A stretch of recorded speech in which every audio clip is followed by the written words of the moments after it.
Hi, I'm Greg Brown. I'm David Ivey. This is Dynamic Discussions. This is the 7th installment in a weekly video series that we're bringing to you, answering your questions about fall protection equipment and how you use it. Kaylee Lang is here with our marketing department with this week's question. This week we had an email come in about D-ring extenders, and this gentleman says, we like to use D-ring extenders because of limited mobility. What are your thoughts and restrictions of use?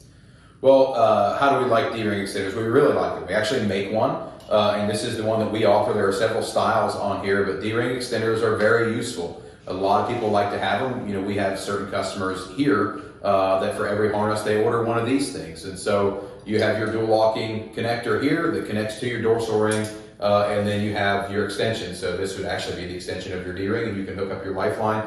If somebody can't reach up or can't reach over, or they would like it to come over this way, depending on where they're tied off for fall protection, it makes a very versatile piece of gear. However, it is not without restrictions.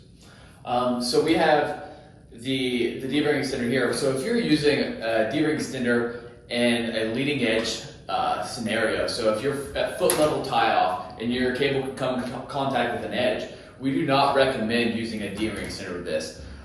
What this does is when you connect this D-ring extender to your snap hook, it moves the shock pack back away from your snap hook, so it increases the chances of this possibly coming in contact with an edge. So if this is webbing, if this webbing comes in contact with a sharp edge, it has a possibility to sever, and we want to lessen the chances of that happening. So here at Malta Dynamics, we do not recommend using a D-ring extender in a leading edge scenario. If you're anchoring overhead, it's perfectly fine to use, and it's actually encouraged.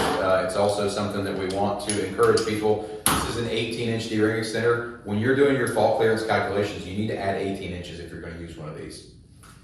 Thanks.